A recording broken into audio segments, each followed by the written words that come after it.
ለዘላለም አይጥልምና በሚል ርዕስ መጥቻለሁ ማለት ነው። ተመልካቾቼ ሰላም ሰላም ለእናንተ ይሁን። ውድ የቦጋር ዩቲዩብ ተከታታይ ተመልካቾች ቤተሰቦች ሰላም ብያቸዋለሁ። እኔም ጋር ልዑል እግዚአብሔር ጠብቆኝ ሰላም ነው። ባለንንበት መንደር በሰላም እየጠበቅን በቸርነቱ ያኖራል አምላካችን ስም ከዘላለም እስከ ዘላለም የተመሰገነና የተባረከ ይሁን። ኢየሱስ ለዘላለም ጌታ እንደ እግዚአብሔር ያለው የለም በምድር በሰማይ። ሰቆቃ ኤርምያስ ምዕራፍ 3 ቁጥር 31 ላይ ጌታ ለዘላለም አይጥልምና። ኦ ማይ ጋድ አያችሁ፣ ብዙ በዚህ ምድር ላይ የሚገፋ ነገር አለ፣ የሚጥል ነገር አለ፣ ልቡን የሚሰበር ነገር አለ፣ ሀሳቡን የሚበትን ነገር አለ፣ ህይወቱንም የሚያሳጣ ነገር አለ። የኛ ጌታ ግን ልዑል እግዚአብሔር ግን ጠባቂያችን ግን ከለላችን ግን አይጥልም። በቃ በሱ ላይ ተስፋ እንድናደርግ በእግዚአብሔር ላይ ተስፋ ያደረገው በእግዚአብሔር ላይ የተማመነው የማይጥል አምላክ እንደሆነ የማይረሳ አምላክ እንደሆነ የማይቶ አምላክ እንደሆነ የተማመነ ነፍስ እግዚአብሔር አምላክ አይጥልም። ብንሞትም ለእግዚአብሔር ነው፣ ብንኖርም ለእግዚአብሔር ነው። ሃሌሉያ! ኢየሱስ ጌታ ነው።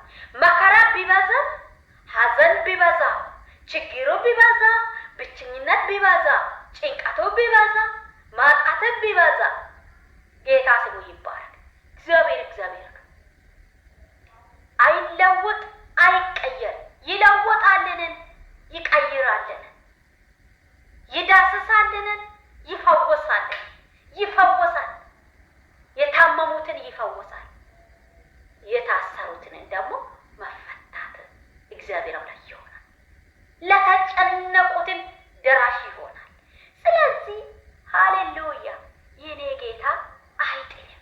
በቃ እንደማይጥል መተማመን ነው። ካንቺ እምነት ነው፣ መተማመኛ ብቻ ነው ማለት ነው። እግዚአብሔር አምላክ አይጥልም። እግዚአብሔር አምላክ አይረሳም። እግዚአብሔር አምላክ አይተውህም። በሱ ላይ ተደግፌዋለሁ። በመጣ ሁሉ ሊቀበል ዝግጁ። እግዚአብሔር ያለ ነው የሚሆን። ሞት ቢሆን እግዚአብሔር ያለ ነው የሚሆን። ሐዘን ቢሆን እግዚአብሔር ያለ ነው የሚሆን። በሽታ ቢሆን እግዚአብሔር ያለ ነው የሚሆን። ማጣት ቢሆን እግዚአብሔር ያለ ነው የሚሆን። ችግር ቢሆን እግዚአብሔር ያለ ነው የሚሆን። መቀበል ቢሆን እግዚአብሔር ያለ ነው የሚሆን። መሻገር ቢሆን እግዚአብሔር ያለ ነው። አለመሻገርም ቢሆን እግዚአብሔር ያለ ነው የሚሆን። በቃ በዚህ ዘመን ላይ ደግሞ ማለት ነው፣ በዚህ ጊዜ ላይ ማለት ነው፣ በዚህ እኛ ባለንበት በዚህ ዘመን ላይ በዚህ ጊዜ ላይ በእግዚአብሔር ብቻ የተማመነ ነፍሱን ለእግዚአብሔር እየሰጠ መንገዱን ለእግዚአብሔር እየሰጠ ዓላማውን ለእግዚአብሔር እየሰጠ አጀንዳውን ለእግዚአብሔር እየሰጠው እቅዱን ለእግዚአብሔር እየሰጠው ማንነቱን ለእግዚአብሔር እየሰጠው አካሄዱን ለእግዚአብሔር እየሰጠው ይቺ ነፍስ ናት የምትሻገረው። እቺ ነፍስ ናት ከሚመጣ ቁጣ የምትድን። እቺ ነፍስ ናት እግዚአብሔር አምላክ ከሚመጣው መቅሰፍ ከሚመጣው ቁጣ ማዳን የሚችለው። እኔ እንዲህ አድርጌዋለሁ፣ እኔ እንዲህ ሆኜዋለሁ፣ እኔ የጨዋ ዘር ነው የወለደ ያሳደገ፣ እኔ ከጨዋ ዘር ነው የተወለድኩ፣ እኔ እንዲህ ነኝ፣ እኔ ጎበዝ ነኝ፣ እኔ የተማርኩ ነኝ፣ እኔ እኮ እችለዋለሁ፣ አደርገዋለሁ ብሎ የሚፎከረው ፎከራው በየዕለቱ በየጊዜው የራሱ ጉልበቱ የራሱ አቅሙ አድርጎ ፎከራውን በራሱ አቅም እንደሚራመደው በራሱ አቅም እንደሚኖሩ በራሱ ጉልበት እንደሚኖሩ በራሱ ዕውቀት እንደሚኖሩ አድርጎ ራሱን የገነነና ራሱን የፈጠረ የሚመስል ህዝብ ራሱን የፈጠረ የሚመስል ሰው ራሱን እንደሚራመድ አድርጎ የሚሄድና የሚቆምና የሚያስብ ሰው መውደቁ የማይነሳ ማለት ነው። ቁጣው የእግዚአብሔር ባገኘው ቀንና ባገኘው ሰዓት ንስሐ የሌለ ነው ማለት ነው። ንስሐ የሌለ ሞት ነው ማለት ነው። ንስሐ የሌለ ችግር ነው ማለት ነው። ንስሐ ለመግባት አይችልም። ለምን? በእግዚአብሔር ላይ አምጿል ማለት ነው። የሰጠ አምላክን ማክበር፣ ለሰጠ አምላክን መገዛት፣ የሰጠ አምላክን አዋርደዋል። የጠራ አምላክን አዋርደዋል። የፈጠረ አምላክን አዋርደዋል። ከእግዚአብሔር ሐሳብ፣ ከእግዚአብሔር እቅድ፣ ከእግዚአብሔር ማንነት ፈቀቅ ብለዋል። በራሱን መንገዱን ስለመረጠ ልዑል እግዚአብሔር ጸጥ ብለዋል። ማን ያግዛል? የዛን ጸጥ ማን ያግዛል? ውይ እንዲህ ባሆን ኑሮ በእግዚአብሔር ፊት ቢወድ ነው እግዚአብሔርን ፊት ቢፈልግ እግዚአብሔርን እንደማይጥል አምኜ ተረድቼ ቢኖር ኑሮ ይሄ ሁሉ ችግር አይደርስም ነበር። ምን ሊሆን እንዴት ሊሆን ወዴት ልግባ የት ልሂድ ብለሽ ብትጎራረም ማንም የሚያነሳ የለም። ብታለቅሽ ማንም የሚያባብል የለም። እንባን የሚያብስ የለም። እንባን የሚጠረግ የለም። ዛሬ ሆና በጋዳ ላይ ቅዱስ በይ። አንተ ቅዱስ ብለህ ለእግዚአብሔርን ባትገዝ፣ ቅዱስ ብለህ ለእግዚአብሔርን ባትታዘዝ፣ ቅዱስ ብለህ ለእግዚአብሔርን ምስጋና ባትሰጣ፣ ጉልበቱን ለእግዚአብሔርን ባትሰጣ፣ ባትንበርከክ 24 ሰዓት በሙሉ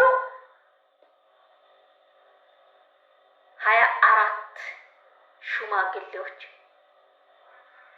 መላእክት ቅዱስ ቅዱስ አዶናይ ኤልሻዳይ ሁሉ ቻይ አልፋና ኦሜጋ ሁሉንም ማድረግ የምትችለው የሰማይና የምድር ቁልፍ ያለው ሁሉንም በአንድ አይን የምታየው የሁሉ ቁልፍ ባንተ እጅ ያለ ሁሉም ማድረግ የምትችል ቻይ አምላክ አልፋና ኦሜጋ ያለና የነበር የምትመጣ ቅዱስ ቅዱስ ልዑል ቅዱስ እያሉ ሁሌ የሚሰገደው ምስጋና የሚሰጠው አሉ። ለእግዚአብሔር አለ ብቻ ሳይሆን አሉ።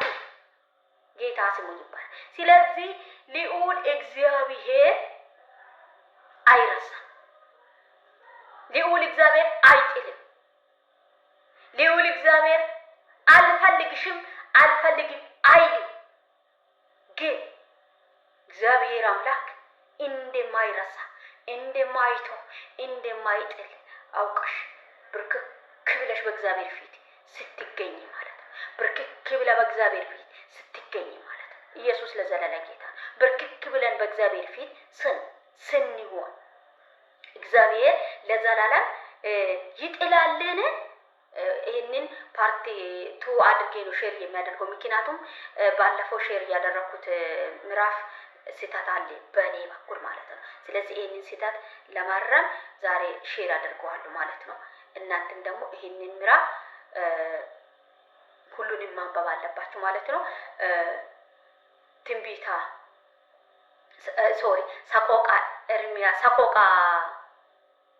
ሰቆቃ ኤርምያስ ምዕራፍ 3 ቁጥር 31 እንዲሁም መዝሙረ ዳዊት ምዕራፍ 77 ቁጥር 7 ላይ ያለው አንብቡ ማለት ነው።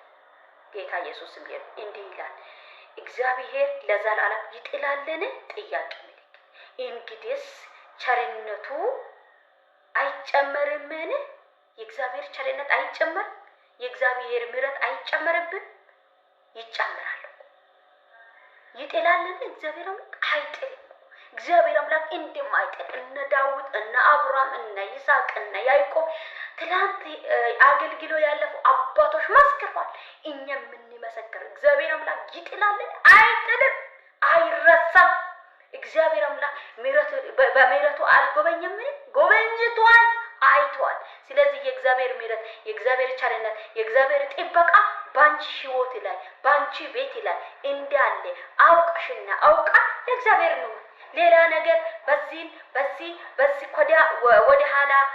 ወደ ኋላ ወደፊት ከጎናችን የምናስቀምጠው ነገር እንቶ በቃ የናዝሬቱ ኢየሱስ ለኛ በቃ፣ የዳዊት አምላክ ለኛ በቃ ነው። አልፋና ኦሜጋ ለኛ በቃ ነው። የዘላለም የሚኖር አምላክ ለኛ በቃ ነው። ጌታ ኢየሱስ ይባላል። በቂ እንደሆነ እግዚአብሔር አይጥልምና ለዘላለም በሌላ